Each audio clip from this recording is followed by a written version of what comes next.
There are motorcycles that make sense on paper. They make appropriate power, have plentiful features, and are sold at a value-driven price. Then there's motorcycles like the Grom, a bike that is tiny, slow, and built with the seriousness of a meme page dedicated to minions from Despicable Me. It should not work, at least not here in the US, not in the land of lifted trucks, Hellcats at every Cars and Coffee, and Harley baggers with more torque than a commuter train. America loves big things, big trucks, big TVs, big food portions, big power figures, yet one of the most culturally unstoppable motorcycles of the last decade is one with a tiny 125cc lawnmower engine that tops out at 55 miles per hour when riding downhill with a tailwind. The Grom is one of the best-selling motorcycles in the United States. Not ironically, not as a joke, not as a toy for children.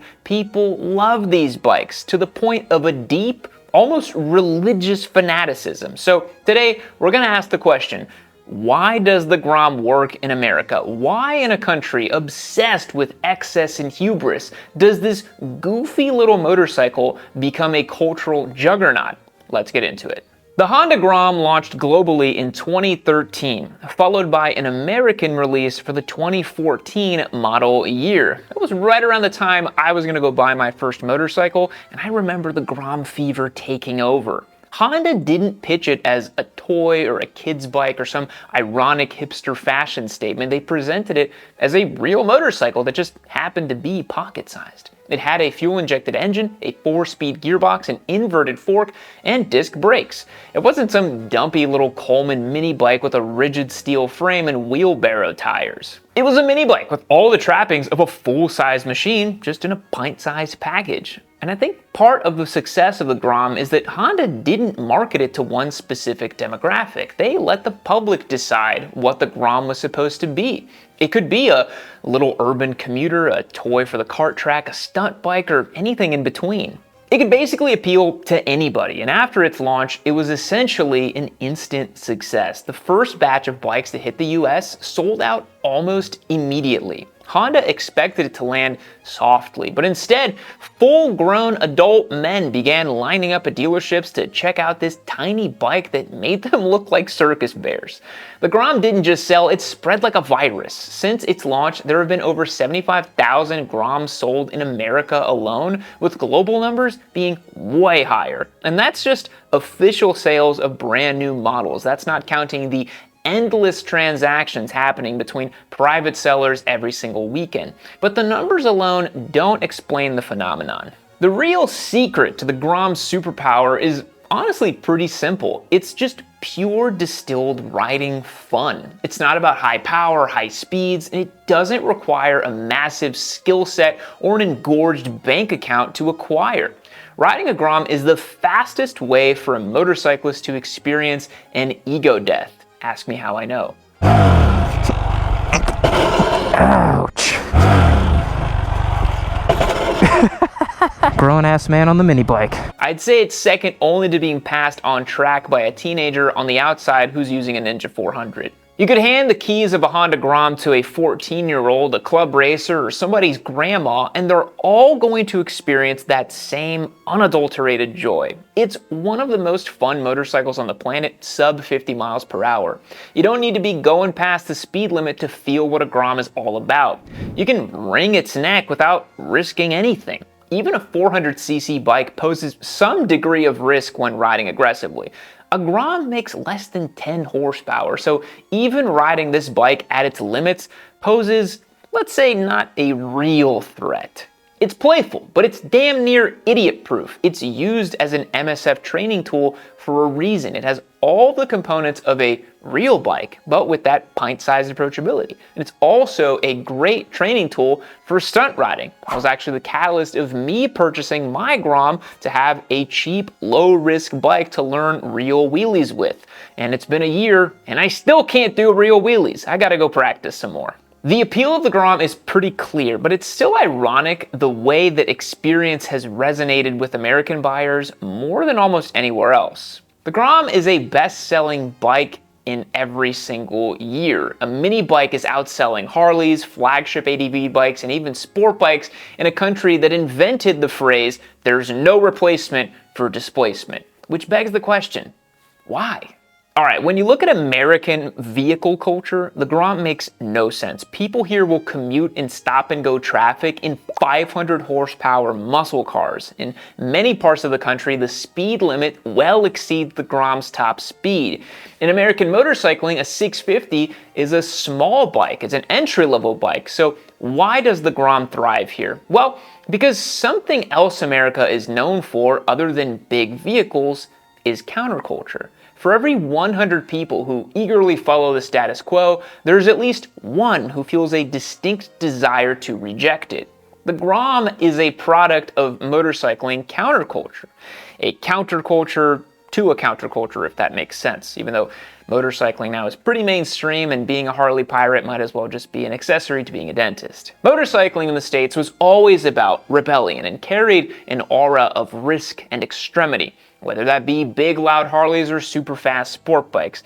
The Grom thrives as an antithesis of this motorcycling identity. It's a rebellion against huge bikes for guys with little dicks. It's the ultimate anti-flex offender bike. And it's a bike that says you gotta have skill to really pay the bills. It's a bike that proves fun and power don't necessarily correlate. In many densely populated countries in Southeast Asia or South America or India, for example, 125s are the norm. So there, the Grom isn't an ironic novelty, it's just another 125, of which those markets already have plenty.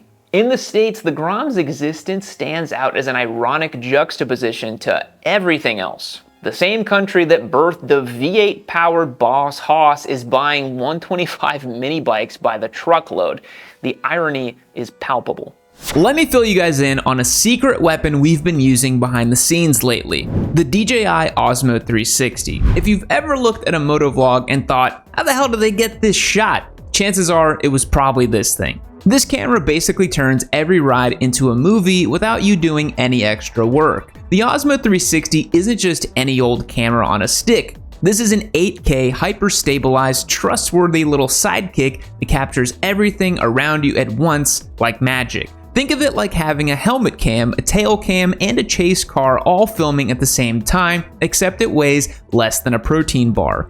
The ability to reframe the 360 footage is a game changer. You film one ride, one take, and then decide later if you want to view ahead, behind, the cockpit, the lean angle, or of that Hyundai who almost sideswiped you. It's all in there. If you've ever missed a great moment because your action camera came loose and pointed down at your gas tank, those days are over. And because it's DJI, the stabilization is ridiculous. I put this thing on the back of a bike that's revving to 16,000 RPM, flying at triple digits on the track, and the footage came out silky smooth, as if I was riding a gold wing through farm country. You can even flip into single lens mode for traditional action cam shots when you don't need the full 360 capture. You get 100 minutes of 8K capture, built-in storage if you forget your SD card, and a tiny footprint that doesn't yank your helmet around. Whether you're motovlogging, shooting tracking shots, or just flexing on Instagram, this is the best camera we've ever used on the channel. Hit the link down below and grab the DJI Osmo 360. Now let's get back to the show. Now, typically when a motorcycle becomes really popular, competitors swarm like sharks. How many sub 800cc parallel twins are there on the market these days? Or how about small displacement adventure bikes? But in the mini bike space, the Grom has no real rival. Sure, Kawasaki has the Z125, but come on, if you want a Grom, you just get a Grom. There's really no substitute. Then there are, of course, the Chinese knockoffs, whether they be from legit companies like CF Moto or Benelli, or some strange bike-in-a-box special from Amazon. But again, for most people, these will not do. They exist, so some people must buy them, but they don't have the identity, loyalty, or community that the Grom does. The Grom isn't the leader amidst its rivals. It's literally transcended to a different plane than them altogether. If you want a mini bike, you want a Grom. Everything else is just what you buy to hold over because you couldn't find a good deal on a Grom or they're out of stock at the dealership. And it has to be said too, Honda build quality and reliability, baby. Groms are basically unkillable. That's a big reason for their popularity. Now, a significant reason that the Grom has no equals is because it has a unique culture. Buying a Grom doesn't just get you a bike, it allows you access to be part of something bigger than yourself. Grom groups are insane. Dozens of mini bikes descending on your city to enact small-scale chaos. This was bigger in the mid-2010s when they really blew up in popularity, but guys are still out there doing this. A Grom ride is a petri dish of ridiculous creations. There will be turbocharged Groms, engine-swapped Groms, Groms with stunt cages or stretched swing arms or lowered or big wheels. There's more aftermarket parts than most full-size bikes could ever dream of. There's dedicated Grom racing leagues and even big YouTube channels that are rooted in Grom riding and culture. The Grom is a canvas for a rider to express themselves however they see fit. And I'm not sure there's any other motorcycle, Hayabusa notwithstanding, it has such a strong culture around one specific model. Now, here's something a bit strange. Anyone who's ever shopped for one of these bikes knows how much of an economic oddity these things are.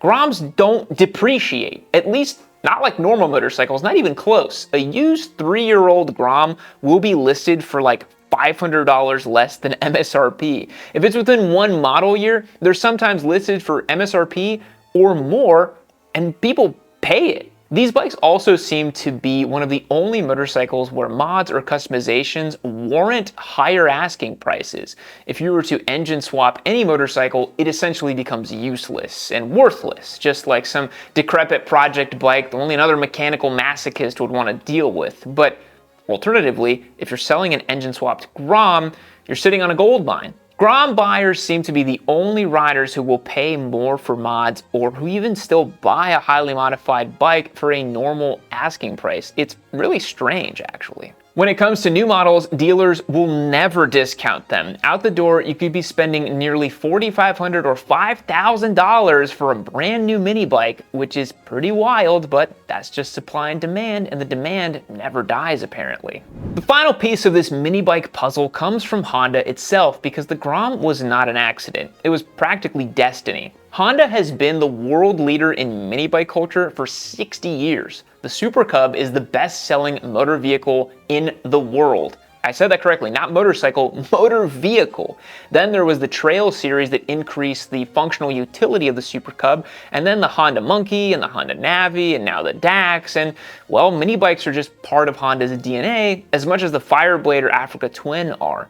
No other manufacturer on earth understands the emotional power of small bikes like Honda does. And that can be traced all the way back to the NICE campaign. Mini bikes are accessible for everyone. They're not just for real riders. They're for anyone who wants to have some cheap, low-stakes fun on two wheels. And the Grom is a physical manifestation of that philosophical thesis that Honda presented way back in 1958. And maybe don't think about it too much. Groms are just fun and silly, and I think we can all get behind that. Because the Grom is a cultural phenomenon in the US because it represents everything American motorcycling isn't supposed to be, and that's why people love it. It's small but ridden on big roads, it's simple in a time of complexity, and it's relatively cheap when everything else feels pretty unaffordable. It's fun without having to justify itself. It's a bike that just makes you smile, and maybe behind all those lifted trucks and 200 horsepower superbikes, that's what we needed all along.